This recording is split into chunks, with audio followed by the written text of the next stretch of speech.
Hello everyone. So in this video again we'll be discussing a few questions which we have seen come across multiple recruitment papers in their aptitude test section for be it off-campus recruitment or on-campus recruitment for various companies. Various tech giant companies like say Microsoft, Google, Amazon as such, they actually organize their recruitment process and they have a aptitude based section in them just to test our students aptitudinal skill. So these questions that we'll be discussing in these videos are have been a part of these different papers of the previous year papers of this recruitment process, not just tech based process, be it any software or IT companies or any core companies for mechanical, civil or electronics. We have seen this kind of question appear across multiple years. So this general idea towards this kind of video would be to get you familiarized with the kind of question that would be coming, that you will be expected to see in this paper, and then help you develop a general idea on how to tackle this kind of questions. So let's take a look at the first question of the video. If A and B are mixed in the ratio 3:5,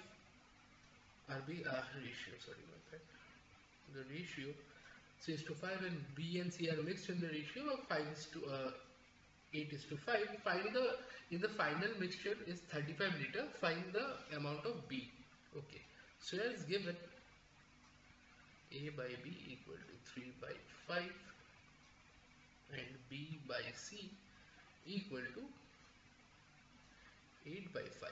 So now what we have to do is we have to equalize this to values. Okay, so let's do one thing. Let's multiply the numerator and the denominator by 8, and here let's multiply the numerator and the denominator by 5. So what we have is 24 is to 40 is to 40 to 25. Okay, so therefore A is to B is to C will be nothing but 24 is to 40 is to 25. Now we are asked to find the amount of B. So if we represent the B, the fraction of B in terms of the total mixture, it will come out to be B is 40 by 64, 69, 79, 89, and the final mixture is of 35 liters. Okay, so this is the 35 liters. So I hope this is clear.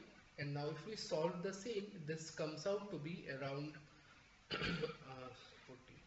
15.73. Okay, so therefore amount of B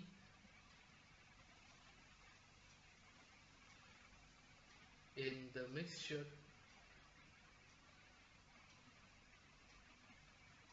is equal to 15.73 liters. Okay, I hope this is clear. So this was a simple case of basically ratio based question. Basically we just equalize the value of B so that we can get an answer on the same. So let's move on to the second question in general. So next question is basically of selection. So let's take a look.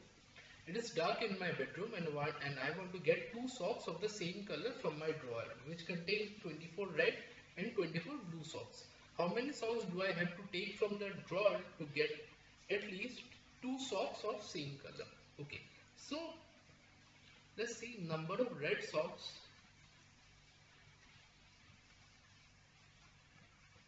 and number of blue socks. So we have 24 red socks and 24 blue socks. Now in this question there is no question of preference. No preference. So that means I can take either of the socks of either colored socks, just we need 2 socks of the same color. Okay, so it may be blue socks as well, it may be red socks as well. Now how many minimum number of socks do I have to pick so that I'm sure that there will be 2 socks of that color? So let's start off. Suppose I start by picking only 2.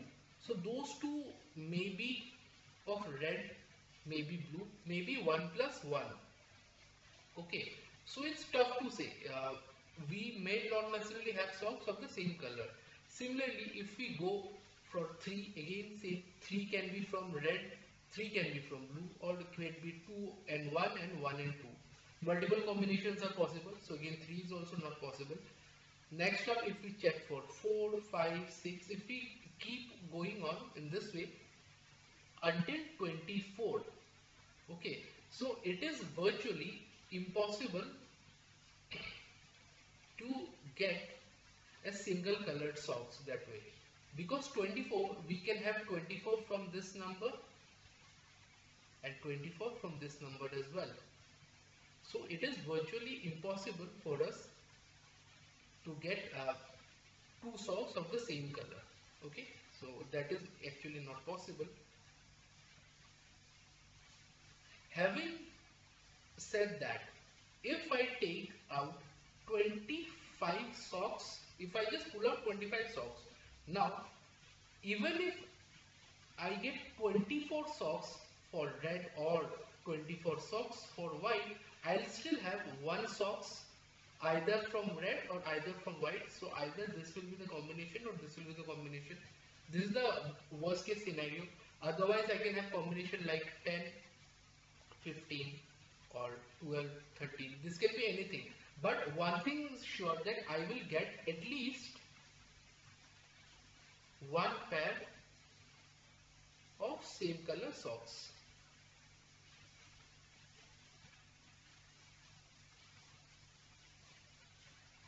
Okay, that is for sure. So therefore the minimum number of socks that I have to pull would be 25. I hope this is clear to you. Now let's move on to the third question. Yes, the third question is primarily based on calendar. So let's take a look. If Valentine's Day of 2005 falls on Monday, then on which day will the Valentine's Day of 2010 fall on? One concept that I'd like to tell you first is that the concept behind odd number of days. So for normal year,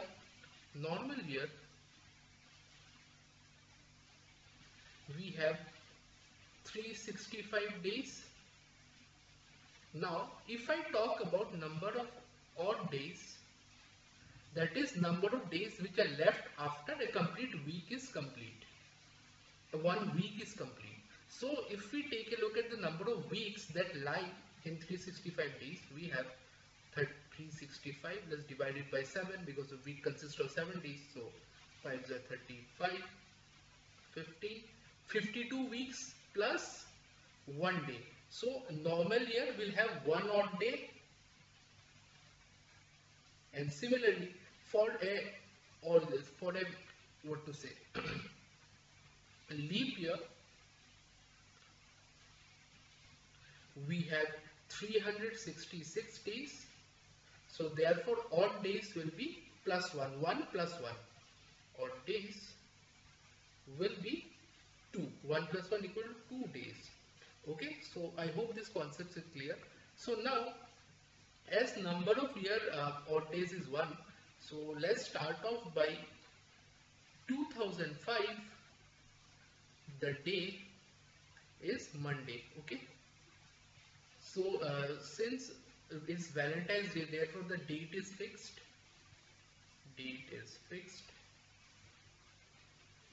So since next we move to 2006.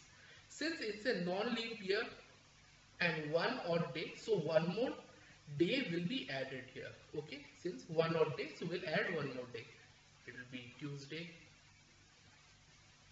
2007. If we talk days fixed like 14th February. I hope this is clear. Again, 1 odd day, it's a normal year, so it will move to Wednesday. 2008, however, is a leap year. So number of odd days is 2, so we'll add 2 more days. So Thursday, Friday, 2008, or Wednesday. No, just a second, 2000. Okay, sorry, my bad. It will again continue to be 1 day because the day will be added in 2009 cycle. Okay. Sorry, my bad guys. It will be plus 1 because from 2007 to 2008 there are only 365 days. Similarly, 365 and 365. So one odd days are coming. So plus 1, so it will be Thursday. Now, since 2008 is a leap year, so if we talk about 2009, there will be 366 days. So here we'll have 2 odd days. Okay, we'll have 2 odd days here because of the leap year condition. So it will be Friday, Saturday, and again 2010. If we go, it will be again 365 days, that is 1 odd day, so Sunday.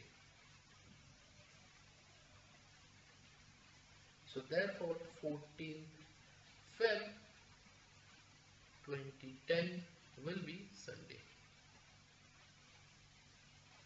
I hope this is clear, the kind of approach you have taken towards solving the same. So with that said, we have come to the end of the video. Kindly go through all the 3 questions we have discussed. So these are very unique kinds of questions pertaining to calendars and word puzzles and all. Kindly go through the videos in case multiple times, in case you are having difficulty in understanding the same, and then try to solve this question on your own with the video as a reference. So with that said, we've come to the end of the video and I'm signing out. Thank you so much.